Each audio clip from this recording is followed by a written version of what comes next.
ನಾನು CWC ಮೀಟಿಂಗಿಗೆ ಹೋಗಲ್ಲ, ಯಾಕಂದರೆ ನಾನು CWC ಮೆಂಬರ್ ಅಲ್ಲ ಅನ್ನುವಂಥ ಮಾತನ್ನು ಮುಖ್ಯಮಂತ್ರಿಗಳು ಹೇಳ್ತಾನೇ ಇದ್ದರು. ಆದರೆ ದೆಹಲಿಯಿಂದ ಅವರಿಗೆ ಬುಲಾವ್ ಬಂದಿದೆ, ಬನ್ನಿ ಅಂತ.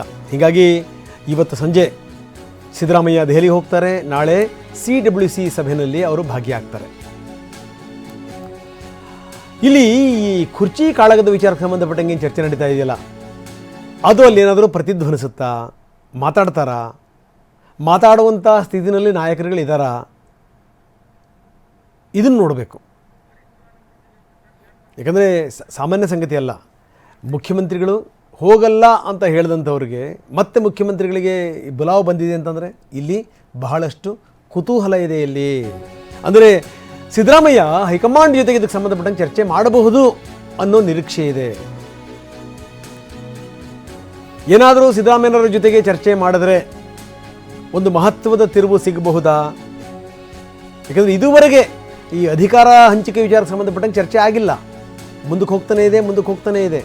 ಇಲ್ಲಿ ಎಲ್ಲರೂ ಇರ್ತಾರಲ್ಲ, ಸೋನಿಯಾ ಗಾಂಧಿ ಇರ್ತಾರೆ, ರಾಹುಲ್ ಗಾಂಧಿ ಇರ್ತಾರೆ, ಮಲ್ಲಿಕಾರ್ಜುನ್ ಖರ್ಗೆ ಇರ್ತಾರೆ, ವೇಣುಗೋಪಾಲ್ ಇರ್ತಾರೆ.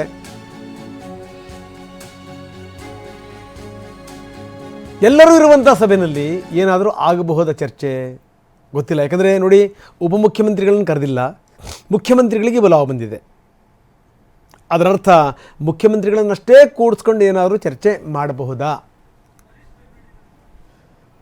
ಬನ್ನಿ, ನಮ್ಮ ಪ್ರತಿನಿಧಿ ಹರೀಶ್ ಈಗ ನಮ್ಮೊಂದಿಗೆ ನೇರ ಸಂಪರ್ಕದಲ್ಲಿದ್ದಾರೆ. ಹರೀಶ್, ಭಾಳ ಗಮನಿಸಬೇಕಾದಂಥ ಸಂಗತಿ ಏನು ಅಂದರೆ CWC ಮೀಟಿಂಗಿಗೆ ನಾನು ಹೋಗಲ್ಲ, ಯಾಕಂದರೆ ನಾನು ಮೆಂಬರ್ ಅಲ್ಲ. ಮುಖ್ಯಮಂತ್ರಿಗಳು ಪದೇ ಹೇಳ್ತಾ ಇದ್ದರು. ಆದರೆ ಈಗ ಬುಲಾವ್ ಬಂದಿದೆ, ಅನಿವಾರ್ಯವಾಗಿ ಹೋಗಲೇಬೇಕಾಗಿದೆ. ನಾಳಿನ CWC ಸಭೆಯಲ್ಲಿ ಅವರು ಪಾಲ್ಗೊಳ್ತಾರೆ. ಇವತ್ತು ಸಂಜೆನೇ ಮುಖ್ಯಮಂತ್ರಿಗಳು ಹೋಗ್ತಾ ಇದ್ದಾರೆ. ಅದು ಒಂದು ಭಾಗ. ಇನ್ನೊಂದು ಕಡೆಗೆ ಏನಾದರೂ ಮಹತ್ವದ ಚರ್ಚೆ ಆಗುತ್ತಾ ಅಂತ, ಯಾಕಂದರೆ ಕೇಂದ್ರದ ನಾಯಕರೇ ಇದನ್ನು ಬಗೆಹರಿಸಬೇಕು ಅನ್ನುವಂಥ ಮಾತನ್ನು ಪದೇ ಸಿದ್ದರಾಮಯ್ಯನವರು ಹೇಳ್ತಾ ಇದ್ದಾರೆ.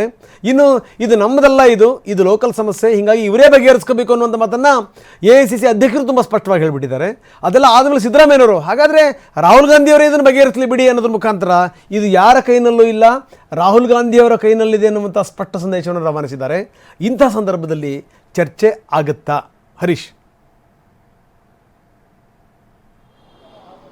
ರಂಗನಾಥ್, ಮೊನ್ನೆ CM ಮಾತಾಡ್ತಾ ಹೇಳ್ತಾ ಇದ್ರು CWC ಸಭೆಗೆ ನನಗೆ ಆಹ್ವಾನ ಇಲ್ಲ, ಮತ್ತೆ ನಾನು ಹೋಗೋದಿಲ್ಲ ಅನ್ನುವಂಥದ್ದು ಹೇಳಿದ್ರು. ಮತ್ತೆ ಇದು ವಿಸ್ತೃತ ಸಭೆ ಆಗಿಲ್ದಲೇ ಇರೋದ್ರಿಂದ CWC ಸಭೆಗೆ ಚೀಫ್ ಮಿನಿಸ್ಟರ್ಗಳು ಹೋಗುವಂತ ಅಗತ್ಯ ಇಲ್ಲ ಅನ್ನುವಂಥದ್ದನ್ನು ಕೂಡ ಸ್ಪಷ್ಟವಾಗಿ ಹೇಳಿದ್ರು. ಆದ್ರೆ ಕಾಂಗ್ರೆಸ್ ಯಾವ್ಯಾವ ರಾಜ್ಯದಲ್ಲಿ ಅಧಿಕಾರದಲ್ಲಿದೆ ಆ ರಾಜ್ಯದ ಎಲ್ಲಾ ಮುಖ್ಯಮಂತ್ರಿಗಳಿಗೂ ಕೂಡ ಈ CWC ಸಭೆಗೆ ಬರಬೇಕು ಅನ್ನುವಂತ ಆಹ್ವಾನ ಹೋಗಿರುವಂತದ್ದು. ಆದ್ರೆ ಯಾವುದೇ ರಾಜ್ಯದ PCC ಪ್ರೆಸಿಡೆಂಟ್ಗಳಿಗೆ ಈ ಒಂದು ಸಭೆಗೆ ಬರಬೇಕು ಅನ್ನುವಂತ ಆಹ್ವಾನ ಇಲ್ಲ. ಹಾಗಾಗಿ DCM DK ಶಿವಕುಮಾರ್ ಅವರಿಗೂ ಕೂಡ ಈ ಸಭೆಗೆ ಆಹ್ವಾನವನ್ನ ನೀಡಿಲ್ಲ.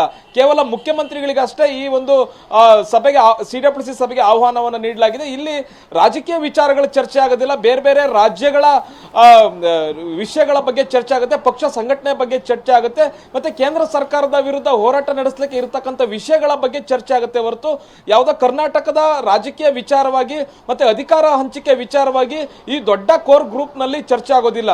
ಇದು ರಾಜ್ಯದ ಅಧಿಕಾರ ಹಂಚಿಕೆಯ ವಿಚಾರ ಚರ್ಚೆ ಆಗಬೇಕು ಅಂತಂದ್ರೆ 2-3 ಜನ ಇರ್ತಕ್ಕಂತಹ ಕೋರ್ ಗ್ರೂಪ್ ನಲ್ಲಿ ಮಾತ್ರ ಚರ್ಚೆ ಆಗುವಂತಹದ್ದು. ಅದು ರಾಹುಲ್ ಗಾಂಧಿ ಅವರು, ಸೋನಿಯಾ ಗಾಂಧಿ ಅವರು, ಪ್ರಿಯಾಂಕಾ ಗಾಂಧಿ ಅವರು ಮತ್ತೆ ಮಲ್ಲಿಕಾರ್ಜುನ್ ಖರ್ಗೆ ಅವರು ಆ ಚರ್ಚೆನ ಮಾಡಬೇಕಾಗುತ್ತೆ.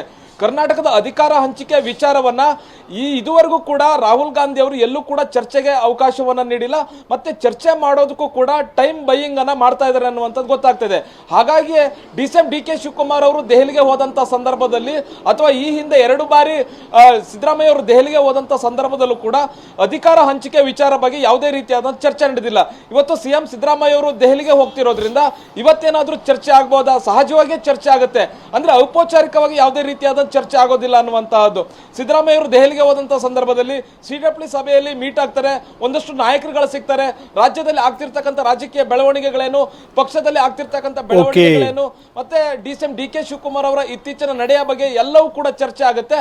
ಆದ್ರೆ ಅಂತಿಮವಾದಂತಹ ನಿರ್ಧಾರ ಯಾವುದೂ ಬರೋದಿಲ್ಲ. ಮತ್ತೆ ಅಧಿಕಾರ ಹಂಚಿಕೆ ಬಗ್ಗೆ ಚರ್ಚೆ ಆಗ್ಬೇಕು ಅಂತಂದ್ರೆ ಅದು DCM DK ಶಿವಕುಮಾರ್ ಅವರನ್ನು ಕೂಡ ದೆಹಲಿಗೆ ಕರೆಸ್ಕೊಂಡು ಚರ್ಚೆ ಮಾಡಿದಾಗ ಮಾತ್ರ ಅಂತಿಮ ರೂಪ ಸಿಗುವಂತಹ ಸಾಧ್ಯತೆ ಇದೆ. ರಂಗನಾಥ್, ಧನ್ಯವಾದ ತಮ್ಮೆಲ್ಲ ಮಾಹಿತಿಗೆ. ನೋಡಿ, ಈ CM DCM ಅಂತ ವಿಚಾರಕ್ಕೆ ಸಂಬಂಧಪಟ್ಟಂಗೆ ಎಲ್ಲರೂ ಸುಮ್ಮನಿದ್ದಂಥ ಸಂದರ್ಭದಲ್ಲಿ ಒಬ್ಬ ವ್ಯಕ್ತಿ ಮಾತ್ರ ನಿರಂತರವಾಗಿ ಮಾತಾಡ್ತಾ ಇದ್ರು, ಅವರು ಯತೀಂದ್ರ ಸಿದ್ದರಾಮಯ್ಯ. ಈಗ ಮತ್ತೆ ಹೇಳಿದ್ದಾರೆ, ಯಾರಿಗೂ ಅಧಿಕಾರ ಶಾಶ್ವತ ಅಲ್ಲ, CMಗೂ ಅಲ್ಲ, DCMಗೂ ಅಲ್ಲ. ಈ ಮಾತನ್ನು ಯಾರಿಗೆ ಹೇಳಿದ್ರು?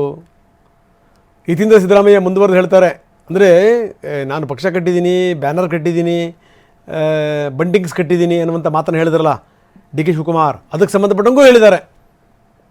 ಪಕ್ಷ ಕಟ್ಟೋ ಕೆಲಸ ಮತ್ತು ಪಕ್ಷ ಹೇಳೋ ಕೆಲಸ ನಾವು ಮಾಡಬೇಕಷ್ಟೇ. ಇದು ಯತೀಂದ್ರ ಸಿದ್ದರಾಮಯ್ಯನವ್ರ ಮಾತು. ನಾವೆಲ್ಲರೂ ಕೂಡ ಸಾಮಾನ್ಯ ಕಾರ್ಯಕರ್ತರಾಗಿ ಕೆಲಸ ಮಾಡಬೇಕು. ಅಧಿಕಾರ ಏನು ಬರುತ್ತೆ ಅದು ನಮ್ಗೆ ಶಾಶ್ವತ ಅಲ್ಲ. ಅದು ಮುಖ್ಯಮಂತ್ರಿಗಳಿಗಾಗಲಿ, ಉಪಮುಖ್ಯಮಂತ್ರಿಗಳಾಗಲಿ, ಮಂತ್ರಿಗಳಾಗಲಿ ಅಥವಾ ನಮಗಾಗಲಿ. ಆದರೆ ಪಕ್ಷ ಕಟ್ಟೋ ಕೆಲಸ, ಪಕ್ಷ ಹೇಳೋ ಕೆಲಸ ಮಾಡಬೇಕಾದ್ರೆ ನಮ್ಮೆಲ್ಲರ ಕರ್ತವ್ಯ, ನಾವು ಅದನ್ನು ಮಾಡ್ತೇವೆ.